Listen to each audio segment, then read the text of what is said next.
Mason laughed out loud while taking a shower. But suddenly a pool of black water gushed out beneath his feet. He turned back and saw a black figure and shoved his arm into his body.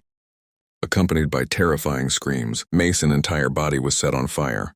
When the teammates arrived, the black figure had already disappeared. But Mason reduced to charred. The autopsy results afterwards were even more horrifying.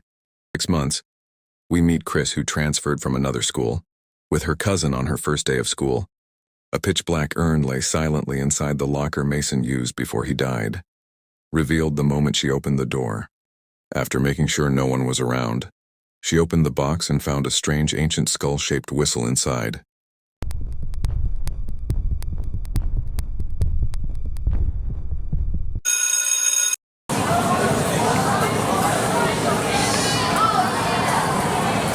She went to her classroom and met other 4 students. Grace eyed Dean and Ellie and Mr. Craven. Just then the black box slipped from the bag. The lid sprang open on the desk and other students' eyes lit up. They immediately reported Chris for bringing a pipe to the class. Chris explained she found in the locker by chance. The teacher checked and found it looked like some kind of musical instrument. It was something like whistle or kazoo with strange runes carved on it, possibly early Mayan symbols. The inscription were obscure. He barely made out summon and another as an ancient abbreviation. A computer search revealed it. Summon the dead. Chris reached out to take the item back, but the teacher refused, saying it might have great historical value. Since it was found in a school locker, it had to be handed in, so Chris had no choice but to leave it. Before leaving, the teacher assigned a group project due tomorrow and Grace invited them to her place. Later, Mr. Craven sat alone in the empty classroom, examining the whistle, until a search revealed it was worth $35,000. A prompt asked if the item was in good condition. The teacher hesitated, then slowly raised the whistle to lips. Strangely, the moment the whistle sounded, a deep, indescribable sense of comfort rose from within him and clicked good condition. Mr. Craven stepped out, unaware. When he left, Rel returned looking for his comic book and noticed the black box on the desk and the still-lit computer screen, and took the whistle. The scene shifted to Chris, where a stranger walked up with a smile, introduced himself as Noah while extending his hand for handshake. Meanwhile, back in the classroom, the teacher was already thinking about where to travel abroad. But the moment he opened the black box and found, he froze. The whistle was gone. Angry, he slammed his laptop shut and took a deep drag, crushing the cigarette into the ashtray. Smoking was banned at school, but he couldn't resist. Just then, a noise came from outside the door. Thinking it was Charlie the janitor, he stepped out, only to see a faint figure standing at the end of the hallway. Someone tapped him from behind. It was Charlie. When he looked back, the figure was gone. A bone-chilling cold filled the air, his breath visible. Suddenly, a horrifying bald figure appeared and thrust its hand into his chest. The cigarette fell as his lungs were gripped tight in an instant.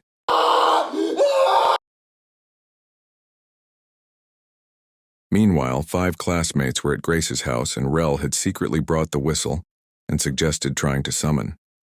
Chris, bored, politely said goodbye and tried to leave. But before leaving, Ellie chased her. The two have feelings for each other. While talking, Grace suddenly blows the whistle.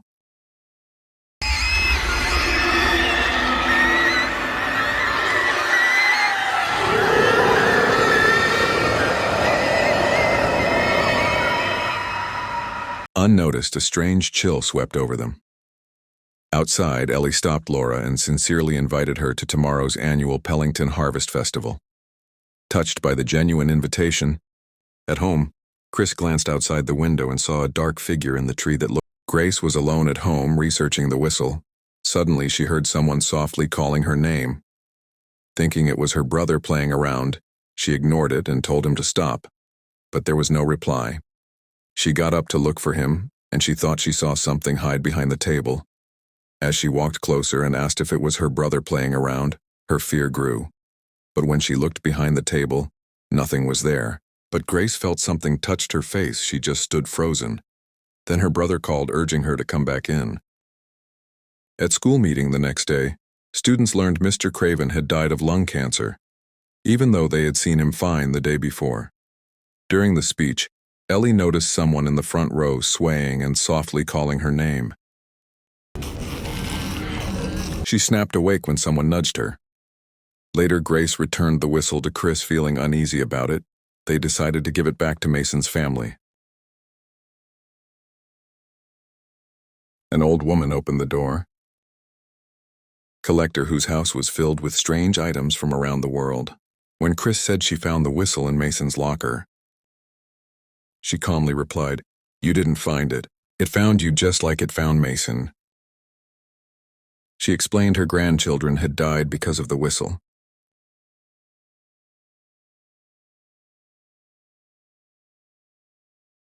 She brought a year ago at the market. The inscription doesn't just summon spirits, it summons your soul. When you blow it, it comes to claim the soul early. She gave back Chris the whistle. And when Chris asked, "What if I don't want to die?" she replied, "Then you shouldn't have born." Ellie and Chris sneaked into the archives and pulled up Mason's medical records.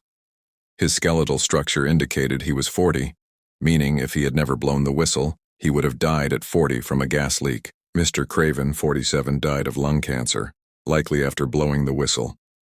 The old woman had said anyone who blows or hears the whistle cannot escape death. That meant the 5 of them were already doomed. The Harvest Festival, there was a haunted house. Grace and her boyfriend were playing hide-and-seek when suddenly an old woman appeared from the darkness, calling her name. Grace ran as fast as she could, but no matter where she fled, the old woman appeared before her the next instant, as if space didn't exist. Cornered, Grace grabbed a nearby shovel and smashed it down on the woman's head. Both fell, but blood trickled from Grace's own forehead. The old woman rose in a twisted, unnatural posture, relentless as ever. Worse, her body seemed to drain life itself. Every touch aged Grace. Her leg withered instantly, and half her face collapsed into the old woman's withered visage. Desperately, Grace reached for a bell nearby. The old woman lunged, aiming for her mouth. Grace's body began to rapidly age and decay, but summoning her last strength, she clutched the bell and rang it. Chris and the others ran toward the bell's sound, with Dean arriving almost at the same time. The sight of the old woman dressed like Grace froze everyone in place. Her boyfriend refused to believe it was Grace, insisting it was just a drunken hallucination and that after sleep, his girlfriend would be fine. Chris blamed the whistle, but he drunkenly drove home anyway. A ghost lunged, jolting him sober, but the lights revealed nothing, just a hallucination. The next morning, news of a fatal incident at the Harvest Festival dominated the headlines. Dean sat on the couch, the image of last night's ghost replaying in his mind, fear gnawing at him. Suddenly, a ghostly hand shot through the door crack. Dean slammed the door shut and piled furniture in front of it. But while he could block the door, he couldn't block his soul. In the next instant, his body felt excruciating pain, as if someone else's body was racked. The roar of a truck's sudden brakes filled the room, an invisible force striking him like a speeding train, smashing him to pieces. Elsewhere, Chris and the others found the old woman again. She told them death was inevitable, but it could be transferred. Before death arrived, letting someone else touch your blood would offer them as a sacrifice to the whistle. Chris glimpsed her soul in a mirror, knowing she'd die from an overdose. She and Ellie silently agreed not to sacrifice another, but Rel had other plans. He drove straight to the church, fixating on Noah. Grabbing a gun, he strode in and aimed it at Noah's head. But just then, the church bell rang, giving Noah a moment to react.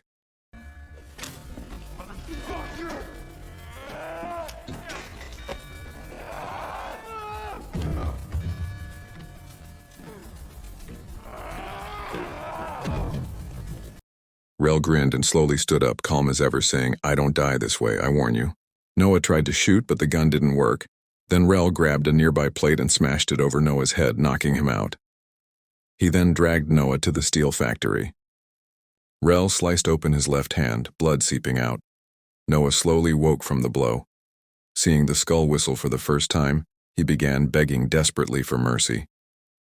Rel ignored him, silently waiting for the moment when the hairs on his neck would rise.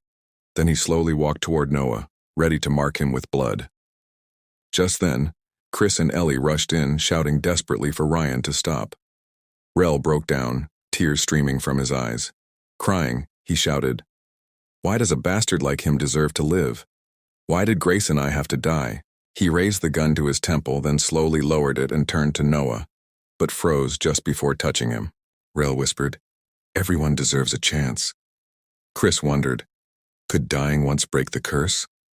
Before they could test it, a freezing wind struck. An unseen force seized Ryan. His flesh sizzled as his body was crushed.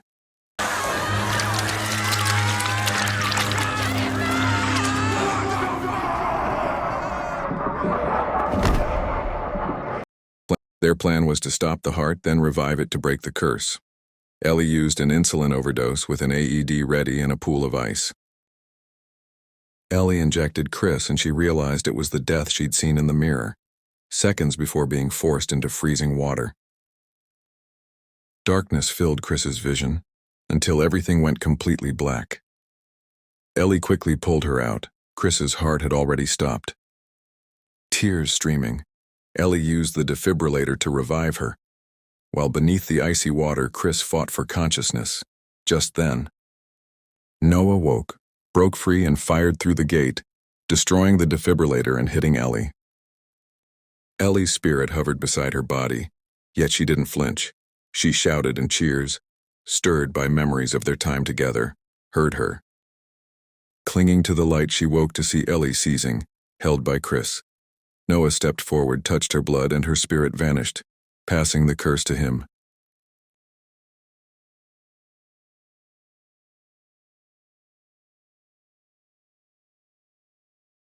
Unaware, Noah suddenly noticed a figure standing in the corner.